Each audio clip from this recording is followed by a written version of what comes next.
AR Rahman আর তার স্ত্রী, সাবেক স্ত্রী সায়রা বানুর ডিভোর্স নিয়ে এখন পর্যন্ত অনেক তোলপাড় হচ্ছে। ডিভোর্স হয়ে গেছে 19 নভেম্বর, আজকে হচ্ছে 26 নভেম্বর। হ্যাঁ, 26ই তো, আজকে হচ্ছে 26 নভেম্বর। এখন পর্যন্ত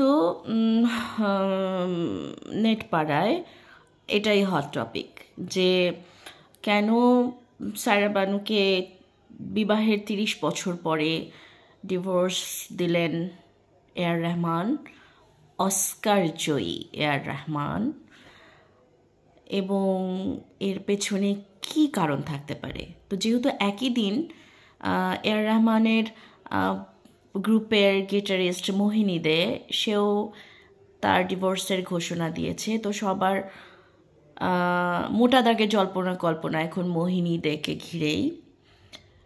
তারা বলছে যে এআর রহমানের সাথে মোহিনী দের কোনো একটা সম্পর্ক নিশ্চয়ই আছে, এ কারণে তারা একই সাথে এরকম একটা সিদ্ধান্ত নিয়েছে। মোহিনী দে বলছেন, মোহিনী দে এটাতে খুবই বিরক্ত অ্যাকচুয়ালি। উনি বলছেন যে তার জীবনে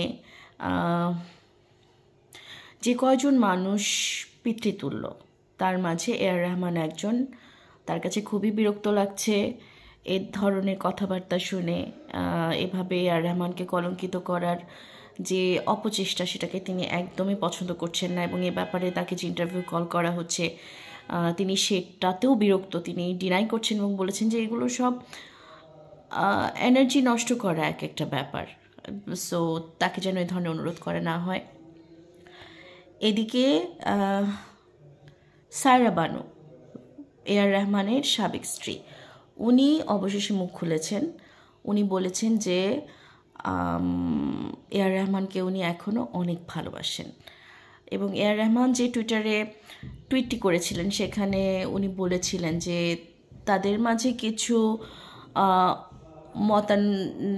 মতের অমিলের কারণে, বোঝাপড়ার অভাবের কারণে তারা মিউচুয়ালি এরকম একটা সিদ্ধান্ত নিচ্ছেন। তারা সবসময় বন্ধু থাকবেন, তাদের মাঝে সবসময় বন্ধুত্বপূর্ণ সম্পর্ক থাকবে, এর কোনো ব্যতিক্রম হবে না। তো এই যে এআর রহমান 30 বছর একসাথে সংসার করার পরে ডিভোর্স দিলেন তার জীবন সঙ্গী যিনি এতদিন পর্যন্ত ছিলেন তাকে, এটা থেকে একটা মজার টার্ম সামনে চলে এসেছে, যেটা খুবই ইন্টারেস্টিং একটা টার্ম মনে হয়েছে আমার কাছে। এই বয়সে এসে যে ডিভোর্সটা দিলেন এআর রহমান, এটাকে বলা হচ্ছে গ্রে ডিভোর্স। মানে চুল যখন পেকে যায়, তখন যখন নারী পুরুষ যারা দাম্পত্য জীবনে ছিলেন তারা যখন এমন একটা সিদ্ধান্ত নেন যে তারা আর একসাথে থাকবেন না এবং তারা পরস্পরকে ডিভোর্স দিয়ে দেবেন, তখন সেটাকে বলা হচ্ছে গ্রে ডিভোর্স। এবং সার্ভেতে দেখা যাচ্ছে যে বর্তমান দুনিয়ায় গ্রে ডিভোর্সের মাত্রা অনেক বেড়ে গেছে। অদ্ভুত না?